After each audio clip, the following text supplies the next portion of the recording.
जय हिंद साथियों, electronics mechanic ITI TO के लिए हम यहाँ थ्योरी क्लासेस और MCQ क्लासेस चला रहे हैं। इससे पहले वाले वीडियो में हमने यूनिट 2, ये मॉड्यूल 2 है, electronics mechanic ITI TO trade के अंतर्गत AC और इलेक्ट्रिकल केबल की मूल बातें, इसका थ्योरी पार्ट हमने कवर करा लिया था। आज हम इसके MCQ देखेंगे। प्लेलिस्ट में आपको हमारे सभी वीडियो अवेलेबल हो जाएंगे। इसकी PDF के लिए आप हमारे नंबर से संपर्क कर सकते हैं और हमारे लाइव बैच से भी आप जुड़ सकते हैं। पहला क्वेश्चन है, AC को सरलता से DC में परिवर्तित किया जा सकता है एम्पलीफायर के द्वारा, ट्रांजिस्टर के द्वारा, ऑसिलेटर के द्वारा या दृष्टकारी के द्वारा। तो रेक्टिफायर के द्वारा हम AC को DC में बदलते हैं। रेक्टिफायर याद रखिए, दृष्टकारी बोलते हैं इसको। AC को DC में परिवर्तित करता है रेक्टिफायर या दृष्टकारी। नीचे दर्शाए गए आवेश किस प्रकार के हैं? जो नीचे ये चित्र दिख रहा है, ये किस प्रकार के आवेश हैं? तो यह हैं एक समान आवेश, एक ही दिशा में जा रहे हैं, इनकी भी दिशा। तो एक समान आवेश है, एक समान आवेश एक दूसरे को प्रतिकर्षित करते हैं। नेक्स्ट क्वेश्चन है, विद्युत आवेश की मात्रा की SI इकाई है एम्पियर, वोल्ट, वाट घंटा या कूलाम? तो यहाँ पर राइट आंसर है कूलाम। विद्युत आवेश की मात्रा की SI इकाई है कूलाम। नेक्स्ट क्वेश्चन है, नीचे चित्र में प्रदर्शित X क्या दर्शाता है? जो यह X है, ये क्या दर्शाता है? यहाँ पर दिया गया है शिखर मान, आयाम, एम्पलीट्यूड, शिखर से पीक वैल्यू या इंस्टेंटेनियस वैल्यू या तात्कालिक मान। ठीक है, पीक वैल्यू, तो ये जो यहाँ पर पॉइंट है ये उच्च मान को यानी शिखर मान को दर्शा रहा है। तो ए इसका राइट आंसर हो जाएगा। नेक्स्ट क्वेश्चन है, जब विद्युत धारा पृथ्वी की ओर प्रवाहित होती है तो वस्तु का विभव पोटेंशियल होता है। जब विद्युत धारा पृथ्वी की ओर प्रवाहित होती है तो वस्तु का विभव पोटेंशियल होता है धनात्मक, ऋणात्मक, शून्य या अनंत। तो इसका राइट आंसर है पॉजिटिव या धनात्मक। निम्न में से DC का सही तरंग रूप है? तो देखिए, डी हमने थ्योरी क्लास में डिस्कस किया था। जो AC करंट रहती है वो उसका मान बदलता रहता है, जबकि DC यदि जैसे 5 वोल्ट है तो उसका मान फिक्स रहेगा और एक स्ट्रेट लाइन को दर्शाती है। तो यह भी AC को प्रदर्शित कर रहा है, मतलब बदल रही है धारा। यह भी AC को प्रदर्शित कर रही है और ये भी बदलती हुई धारा, जबकि ये लास्ट डायग्राम सीधा है तो ये DC को दर्शा रहा है। तो इसका राइट आंसर हो जाएगा डी। नेक्स्ट क्वेश्चन है, किसी चालक का प्रतिरोध बढ़ता है जब? हमने देखा था प्रतिरोध डायरेक्टली समानुपाती होता है लंबाई के और क्षेत्रफल के व्युत्क्रमानुपाती होता है। देखिए, तो चालक का प्रतिरोध कब बढ़ेगा? उसकी लंबाई एवं, ठीक है, तो क्षेत्रफल बढ़ाने से घटता है, तो ये तो गलत हो जाएगा। उसका कटाव बढ़ाने से क्षेत्रफल प्रतिरोध कम हो जाएगा, उसकी लंबाई घटाने से प्रतिरोध भी घट जाएगा।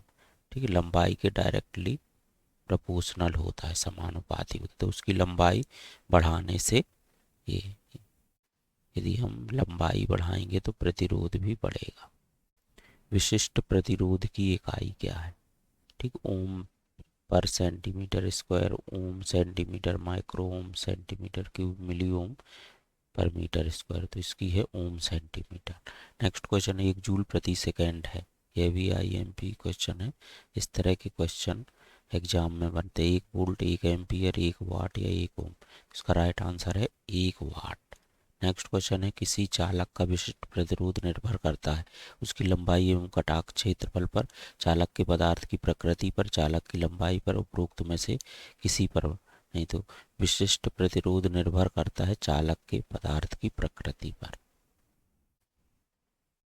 नेक्स्ट क्वेश्चन है, 100 मीटर लंबे 1.07 सेंटीमीटर स्क्वायर कटाक क्षेत्रफल वाले तांबे के तार का कुल प्रतिरोध कितना होगा? जबकि तांबे का विशिष्ट प्रतिरोध 1.72 माइक्रो ओम सेंटीमीटर है। तो इसका राइट आंसर हम इससे भी निकाल सकते हैं रो LYA, इस तरह के सूत्र से इसका हो जाएगा 1.6 इंटू 10⁻⁻² ओम।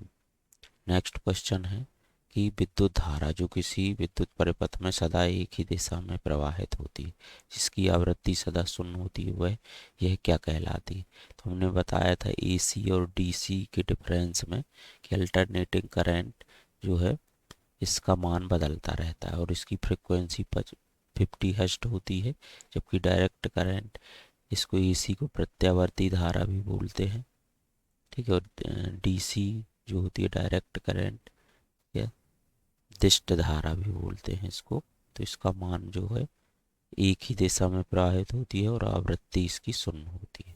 तो यहाँ पर ए ऑप्शन राइट होगा। नेक्स्ट क्वेश्चन है किसी चालक के अनुप्रस्थ काट से 1 सेकेंड में 1 एम्पियर धारा के प्रवाहित होने पर कितने इलेक्ट्रॉन प्रवाहित होंगे। तो 6.24 इंटू 10⁻18 इलेक्ट्रॉन प्रवाहित होंगे। ये भी IMP क्वेश्चन। किसी चालक के अनुप्रस्थ काट से होकर 1 सेकेंड में 1 एम्पियर धारा के प्रवाहित होने पर कितने इलेक्ट्रॉन प्रवाहित होंगे। तो 6.24 इंटू 10⁻18 2 किलो हर्ट्ज फ्रिक्वेंसी का आवर्तकाल कितना होगा। तो आवर्तकाल इस तरह से निकालते हैं, ठीक। तो इसका आवर्तकाल 0.2 मिली सेकेंड, 0.5 मिली सेकेंड, इस तरह से हम इसमें आएगा 0.5 मिली सेकेंड। चित्र में दर्शाई गई तरंग की फ्रिक्वेंसी क्या है।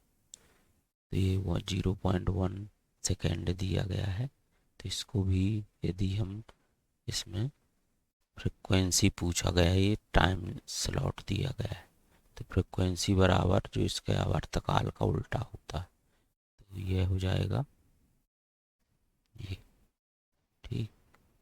तो इसका 10 हर्ट्ज, ये न्यूमेरिकल हम इनको अलग से भी आपको बता देंगे। नेक्स्ट क्वेश्चन है कौन सा आपूर्ति स्रोत ध्रुवीयता को अचर रूप से बदलता है। कौन सा आपूर्ति स्रोत ध्रुवीयता को अचर रूप से बदलता है। ध्रुवीयता मतलब पॉजिटिव नेगेटिव। तो AC आपूर्ति, AC या AC करंट जहाँ भी फ्लो होता है, चित्र में दर्शाई गई तरंग का प्रभावी मान क्या है, ठीक। तो इसका प्रभावी मान पूछा गया है।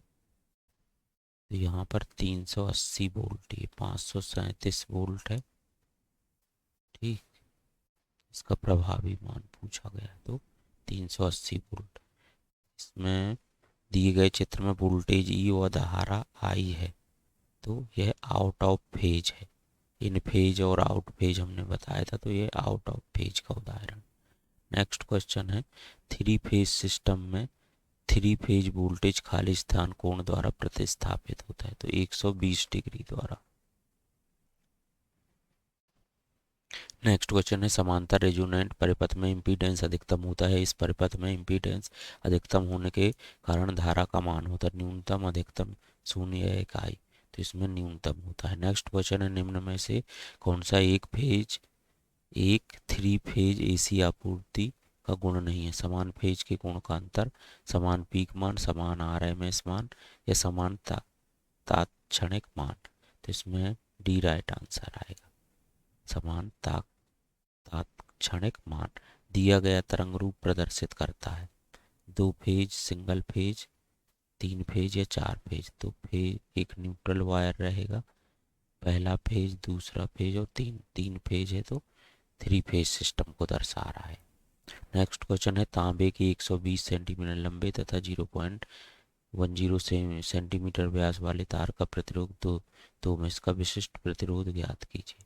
तो इसका विशिष्ट प्रतिरोध आएगा 1.31 10⁻⁻4 ओम सेंटीमीटर। नेक्स्ट क्वेश्चन है 14 मीटर लंबे तथा 0.14 सेंटीमीटर व्यास वाले हीरो का तार का प्रतिरोध 2.5 ओम है। तो इसका विशिष्ट प्रतिरोध ज्ञात कीजिए। यह आएगा 27.5 इंटू 10⁻⁻6 ओम सेंटीमीटर। तो यह थे हमारे MCQ। नेक्स्ट वीडियो में हम नेक्स्ट जो टॉपिक है उसका थ्योरी पार्ट और एमसीक्यू कवर करेंगे। हमारी लाइव क्लास से जुड़ने के लिए इस नंबर पर आप व्हाट्सअप कर सकते हैं। Thank you.